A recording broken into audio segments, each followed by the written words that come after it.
We haven't heard too much from former President Barack Obama during the current and tumultuous Trump era. Although I was certainly critical of some of Obama's actions as president, I have to admit that sometimes it feels somewhat comforting when he reappears in the political arena to share his thoughts on some of the bizarre and unprecedented chaos our country is currently experiencing. But his recent statements regarding the Democratic Party demonstrated just how out of touch and tone deaf establishment Democrats continue to be. And that's something to be concerned about as we move closer to the 2020 general election.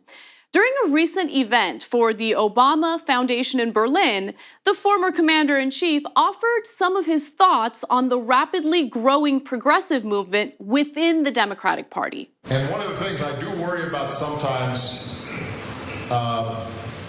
among progressives in the United States, maybe it's true here as well, is a certain kind of rigidity where we say, I'm sorry, this is how it's going to be, and then we start sometimes creating what's called a circular firing squad, where you start shooting at your allies because one of them is straying from purity on the issues. And when that happens, typically the overall effort and movement weakens. If anyone knows anything about straying from the issues, it would be Barack Obama.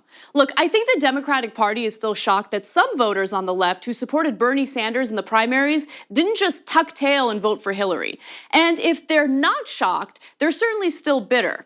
But rather than learning from the party's progressives and what they genuinely want in a leader, the establishment continues to push back, and progressives remain defiant and, as Obama put it, rigid. I don't think Obama is aware that he unwittingly contributed to the so-called rigidity.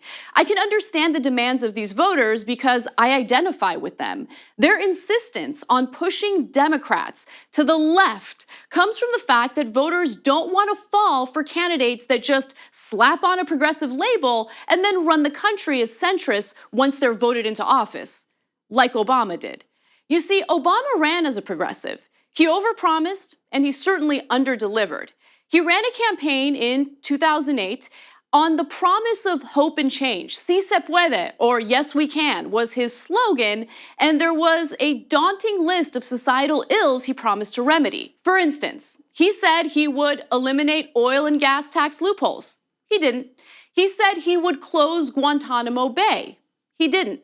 He said he would sign a universal health care bill. He didn't. He said he would create a public database to disclose how much private companies hired as federal contractors spend on lobbying. He didn't.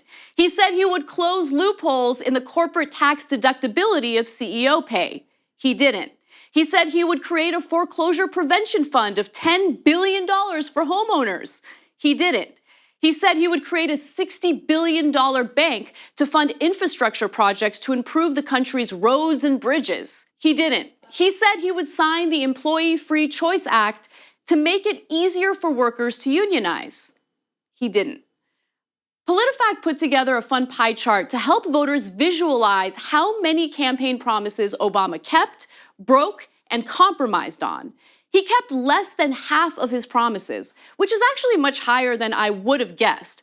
But the majority of his promises were either broken or fulfilled through giant compromises with the GOP. Of course, some will inevitably argue that obstruction by congressional Republicans destroyed his chances of carrying out these campaign promises. But Obama was elected president with a Democratic majority in both the House and the Senate. As the first 2 years of Obama's administration slowly revealed that he was really a centrist rather than a progressive, people who voted for him felt fooled and abandoned. Campaign Obama, circa 2007, presented himself as a progressive fighter, ready to take on increasingly divisive issues like war, dependence on oil, and healthcare. Our economy is changing rapidly, and that means profound changes for working people.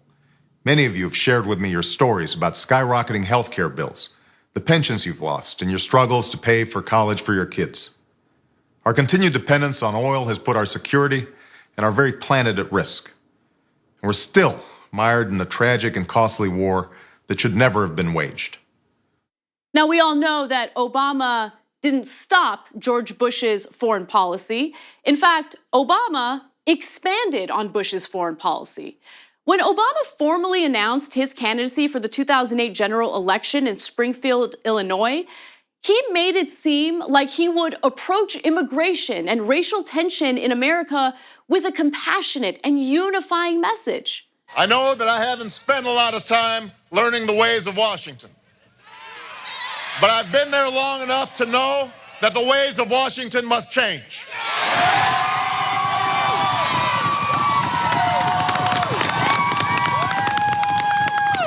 The genius of our founders is that they designed a system of government that can be changed. And we should take heart because we've changed this country before. In the face of tyranny, a band of patriots brought an empire to its knees. In the face of secession, we unified a nation and set the captives free. In the face of depression, we put people back to work and lifted millions out of poverty. We welcomed immigrants to our shores. We opened railroads to the West. We landed a man on the moon, and we heard a king's call to let justice roll down like waters. So did the ways of Washington change under Obama?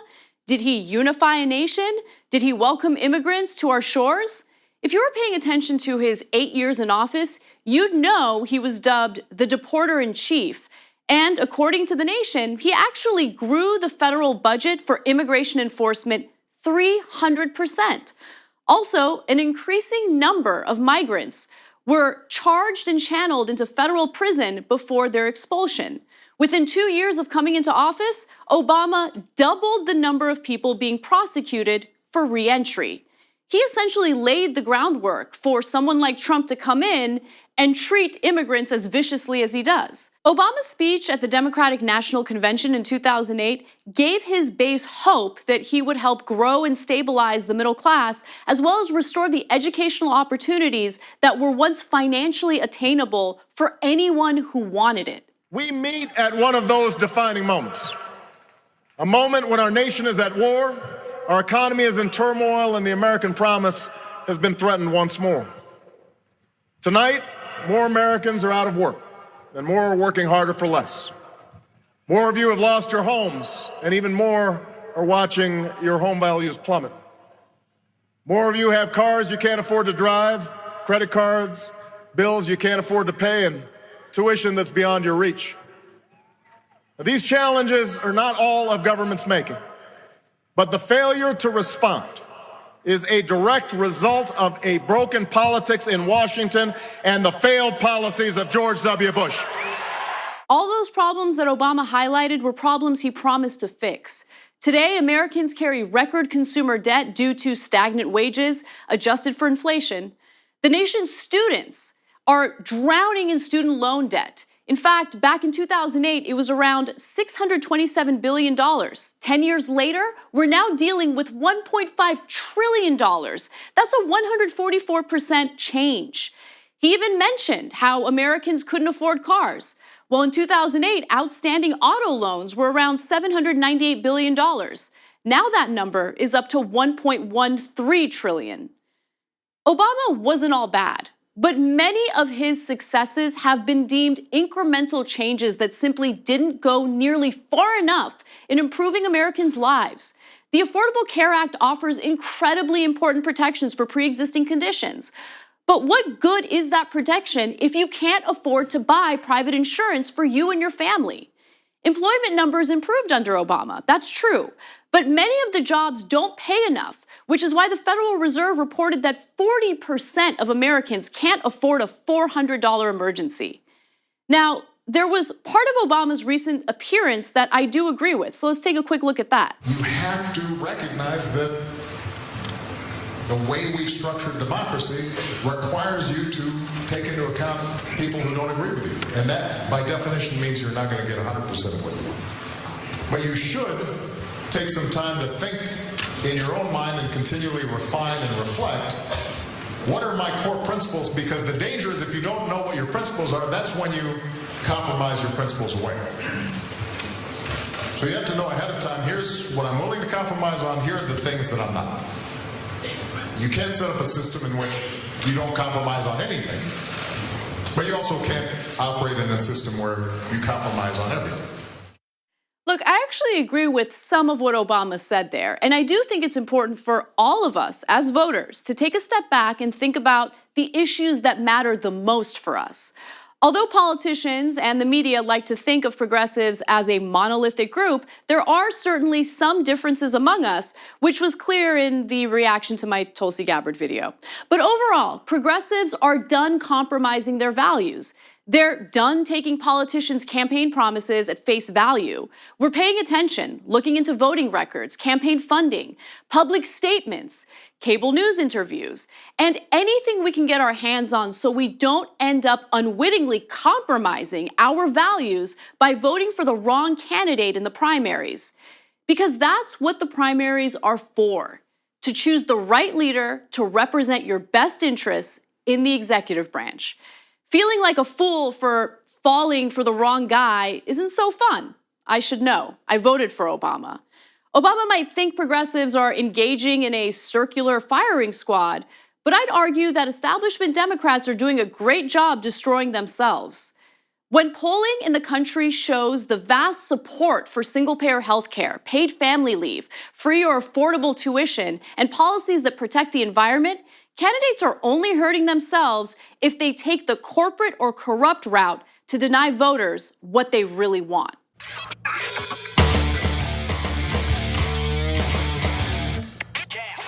Oh, did you like that video? Well, that's great, because you never have to miss another episode of No Filter. All you have to do is just hit the subscribe button below and ring the bell to get notified whenever we publish a new video.